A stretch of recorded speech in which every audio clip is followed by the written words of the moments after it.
Welcome to the Explainer.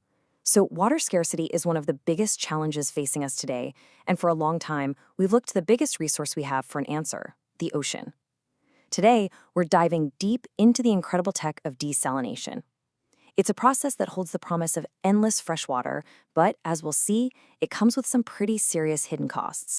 It's a huge paradox, isn't it? Our planet is literally covered in water, but most of it is salty.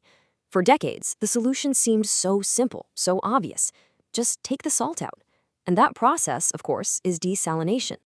But as it turns out, that simple solution has created its own set of really complex problems. So today, we're going to break it all down. We'll look at desalination's huge energy footprint, uncover its toxic secret, and then explore some amazing innovations that could finally make it sustainable for good. Okay, let's get started by just wrapping our heads around how massive desalination has already become. This isn't some niche, futuristic technology anymore. It is a full-blown global industrial powerhouse. Get this. Every single day, more than 21,000 of these plants around the world crank out over 140 million cubic meters of fresh water. It's hard to even picture that much water, but think of it this way. That's enough to fill over 56,000 Olympic-sized swimming pools every single day. It's just an incredible feat of engineering. And the undisputed champion of all the different ways to do this is a technology called reverse osmosis, or just RO for short. It's pretty cool, actually. It uses incredibly high pressure to literally squeeze seawater through a super fine membrane that catches the salt molecules. And because it's so efficient, it makes up almost 2/3 of all desalination happening on the planet right now. But, and this is a huge but, that efficiency comes with a massive catch. A crazy, almost insatiable thirst for energy. And this brings us right to the first major hurdle we have to clear. For the longest time, that energy has come from one place: fossil fuels. That means our water security has been directly tied to greenhouse gas emissions. And as this quote shows, if you look at places like the Middle East and North Africa, where desalination is an absolute lifeline, the amount of energy they're going to need in the near future is just staggering. Now, modern reverse osmosis is way, way more efficient than the older methods, which basically just boiled the water to separate the salt. But even so, it's still a really energy-hungry process. And that brings us to the most important question here.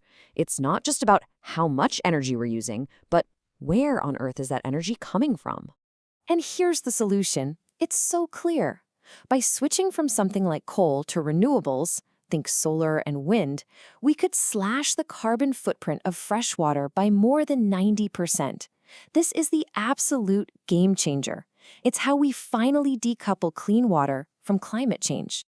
So it seems like we've got our answer, right? Green energy for clean water. Problem solved.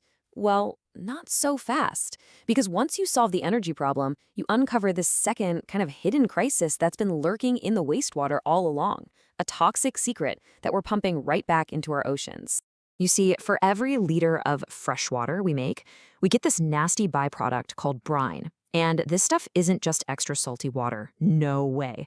It's a hyper-concentrated sludge, and it's often packed with chemicals left over from the process. Things like chlorine or other agents they use to keep the pipes from getting clogged up. Now, this is the part that's just wild.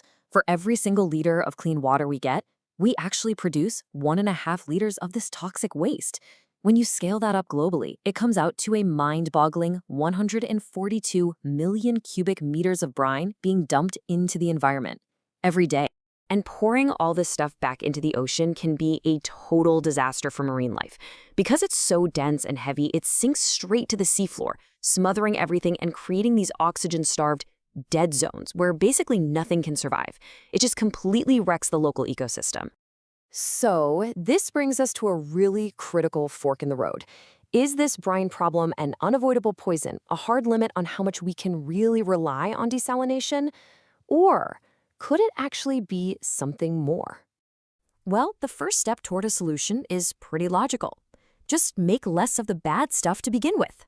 New high-recovery RO systems are pushing the limits, squeezing out up to 98% of the fresh water. This whole approach is called zero liquid discharge, and it dramatically shrinks the amount of brine you even have to worry about. And this is where the thinking completely flips on its head. What if that leftover, super concentrated gunk isn't a liability at all? What if we start to see this waste product as a really valuable resource? It turns out that seawater brine is an absolute treasure trove of valuable stuff that we currently spend a ton of money and energy to mine from the earth. I mean, look at this table. We're talking about magnesium for metals, potassium for fertilizers, even calcium for building materials. Pulling these directly from the brine could help pay for the desalination itself and create a truly circular water economy. It's brilliant. Okay, so let's move into our final section and see how all of this is building towards a totally new vision for desalination, one that looks very different from the giant industrial plants we're used to. The future might not be about making these huge plants greener, but about completely rethinking their size and how we use them. Companies are now building these compact, modular, plug-and-play units. You can drop them off to serve a single community, a remote factory, or a farm, delivering fresh water exactly where it's needed, when it's needed. And there's this whole new generation of really cool, revolutionary tech coming out to power these smaller systems. We're talking membranes that use sunlight to literally turn water into vapor. We've got systems powered by the motion of the ocean's own waves. It's all about bringing fresh water to the people who need it without having to build a billion-dollar factory. Which leaves us with a final thought to chew on. For decades, the answer to our water problems has always been to build bigger. But maybe, just maybe, the real solution isn't just bigger and better, but actually smaller, smarter, and a whole lot closer to home. Like and subscribe to my channel.